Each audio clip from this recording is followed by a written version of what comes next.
How's it going, guys? Shout out to the 5 people watching this. You are real G's. Um, Today we are going to learn how to farm even more Reddit Karma. I believe it's called. I don't actually fucking use that bullshit. Though I have been inspired in the past with some of their slash Linux fanboys or slash Unix porn, configurations. Some of them are pretty fucking good actually, but there is a saying among the base chads: never go full Linux fanboy.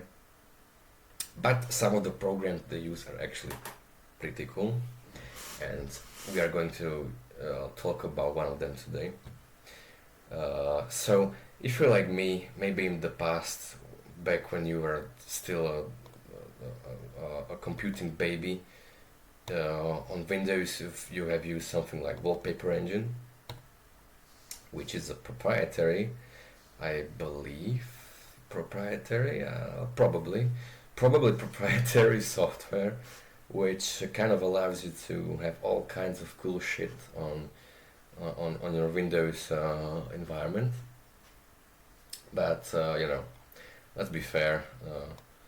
Windows for rising and for looking good, not great. Looks like shit in my opinion.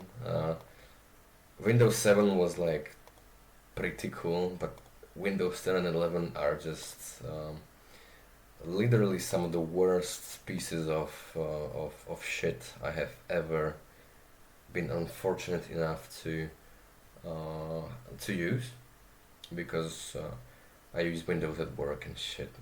I hate it very much, as my colleagues can probably attest to. But whatever. Back in the day, before you stumbled into the based corners of the internet and you weren't using Linux, GNU/Linux, or Mac, I guess. Back when you weren't using these kinds of OSs yet, you might have used something like this. I know I have, and one of the main reasons why was because they had some really good wallpapers that incorporated audio visualization really well. Or maybe you remember some old programs on Windows. Oh god, I don't remember how it's called. Maybe we can find it. There was this, by the way, I literally cannot spell. There was this kind of a cool program, honestly, which I completely forgot how it's called. But it had those like cool, trippy kind of, those Windows XP fucking tubes running here and there, in a weird sequential order. You know what I'm talking about. Jesus, let me Windows XP fucking tube. Whatever, maybe I'll find it like this. I literally, this is what, yes, the pipe screensaver from Windows XP. So there used to be a program which showed you all this kind of trippy shit on your Windows environment when you played some music. I forgot what it's called. I'm sorry. Today I'm a little slow. Actually, I'm always a little slow, but whatever. Ignore my retardation. So you might have been using something like this, right? And maybe if you have made the jump over to Linux or Mac, maybe and probably you have been rising up your desktop, at least to some extent. Maybe you've come across wallpaper engine integrations with Linux, which do not work well, at least for me. Maybe I'm stupid and I didn't know how to configure it. It's definitely a possibility. But I have KDE Plasma as my desktop environment, which is officially supported by the scripts, as far as I'm aware, and it did not work well, and I was not happy with it. So instead, I started looking for more, free and open source and more aligned with not just the Unix philosophy, but just something that would work better in general. And that's when I stumbled across GLava. So basically, this is audio visualizer. Fuck! I can't stop. God damn it! It's an audio spectrum visualizer, and it's pretty cool. It looks good. It's very low key. It isn't like over the top fucking. I don't even know. You can install custom mods. It's practically compatible with just about anything, from KHDE, which I'm using, to XFSCE, to i3, just about whatever the hell you're using. It should work well. And actually, what? It has a install the rendering directly to an OBS. Okay, that's cool. So you can actually install a plugin for rendering directly to an OBS scene. That's cool for some of my video creator homies out there. Apparently you can use this as well for some, I don't know what exactly, but why not? Maybe you can do one of those YouTube 10-hour looping of a non-copyright song with some fucking auto-generated images and make like $1 million out of it. I mean, more power to you. So anyway, yeah, enough bullshitting. Let's start and actually download this software, which is why I assume you're here. You want to see what it's all about. So there are two ways, or I guess, yeah, two ways to install this. You can just git clone this. I believe I already have it. Probably. Yes, okay, so I already have it installed. There's something bugging out, I don't know why. Okay, nope.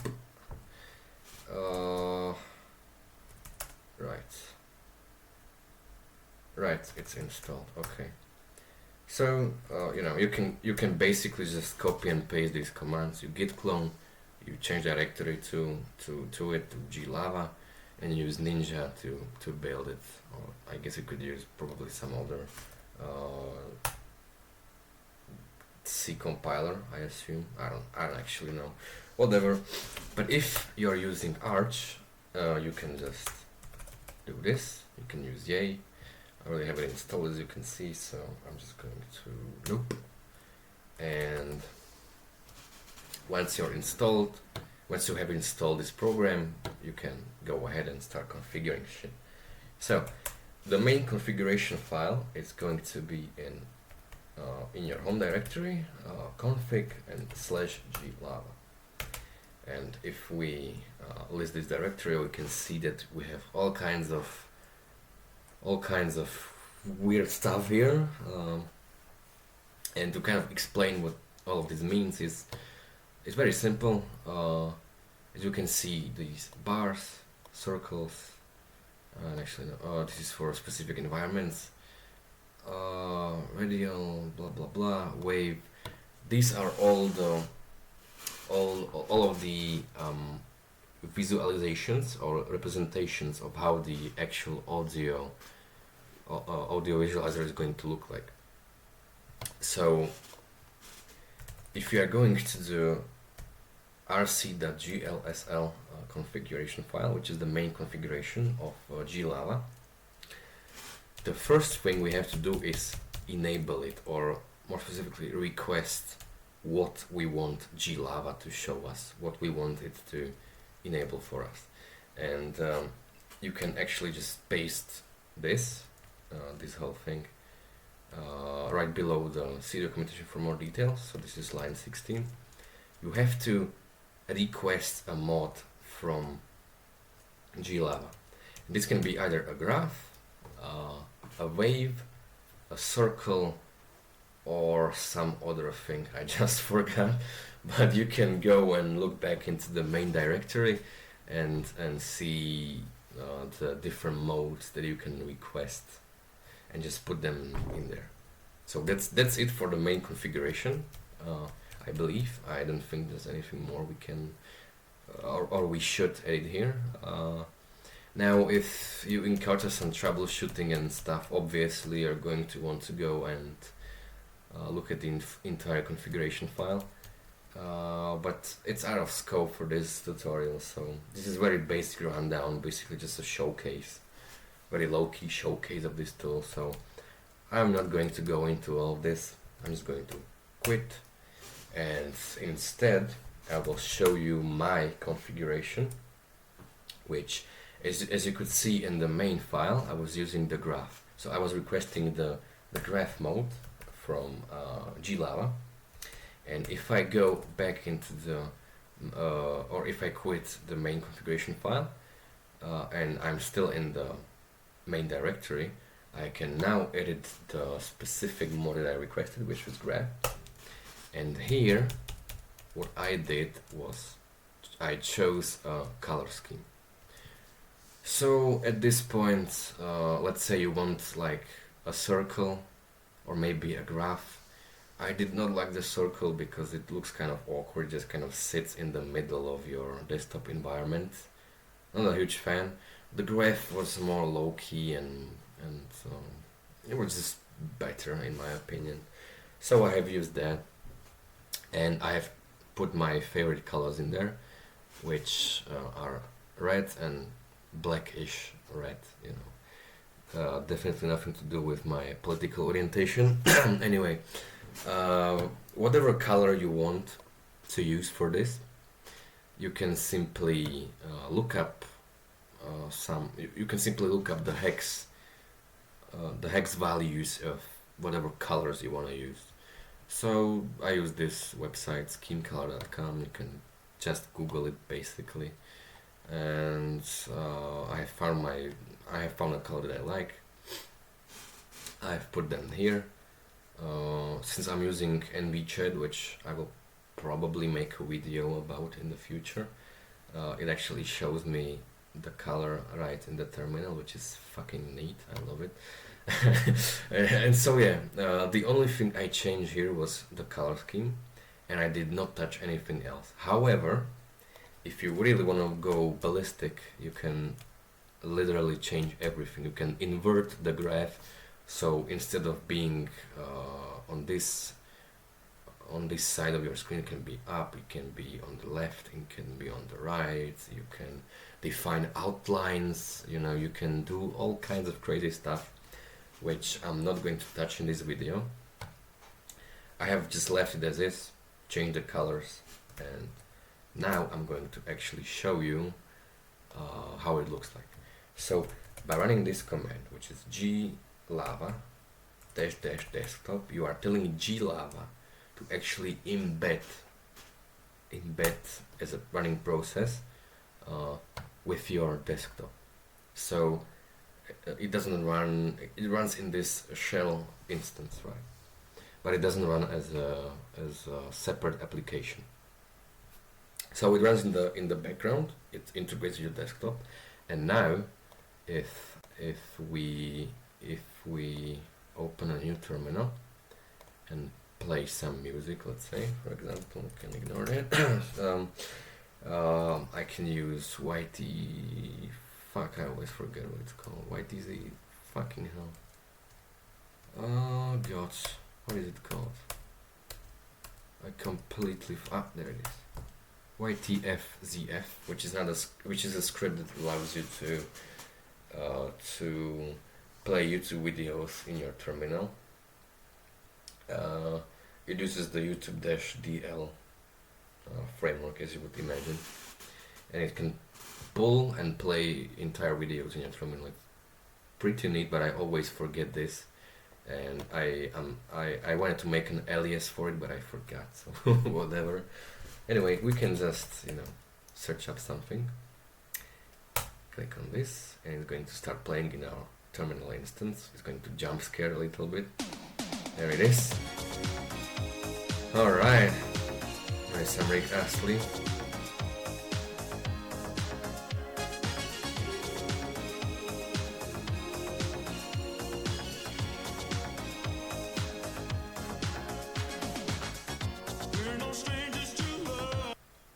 So as you could see, it you could see the graph actually in not interacting but reacting to the music being played and being displayed just as a classic, you know, audio visualizer. Okay, so that's all well and good, but obviously if I exit the shell or I terminate the process, GLava stops running. So what you're gonna wanna do next is you can do this like this. If you have an auto start GUI in your desktop environment, you can just add it as a program right there. But I'm going to show you how to do it for the terminal because we are not plebs, obviously. So let me just go to my main directory,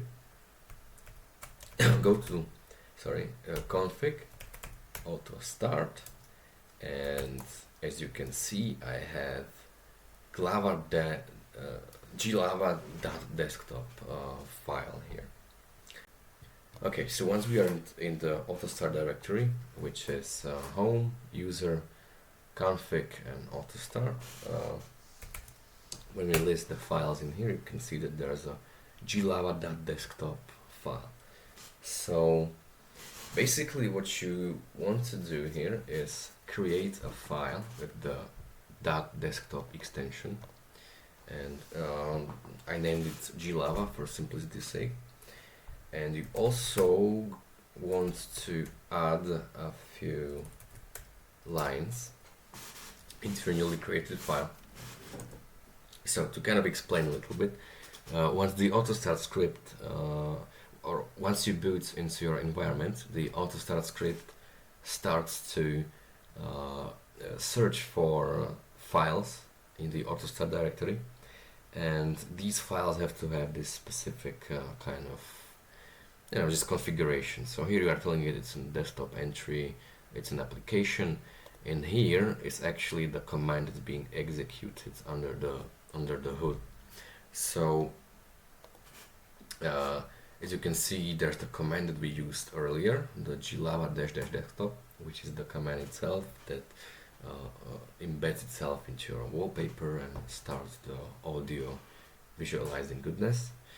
But this is something I recommend doing for multiple reasons, but mainly because, you know, when you boot into your environment, you first want your more system critical programs and everything to load first.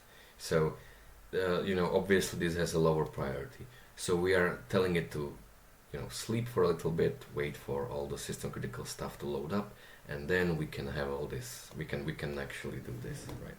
Because it's not too resource heavy, but it can be, especially on older hardware, I would imagine, and depends on what mods you are using as well. So it's just a good idea to always wait before you start your third-party non-important scripts when doing it. It's just a good practice in general. Okay, so you can basically just copy all of this. I will leave it in the description. And actually that's pretty much it. So once you're done with that, next time you load up into your session, you're going to have GLava running in the background, and if you listen to music or you play a video or whatever, you're going to see the visualization that you previously configured running side by side with your wallpaper. Okay, so that's it for this video, guys. Do all that YouTuber shit you're used to, fucking subscribe, do all that shit. I also have an Odyssey account, which I prefer, although I will be posting on YouTube. And also, you can expect more videos like this, with just general Linux pricing and Linux theory. Maybe I'll do like I would was thinking maybe I can do some.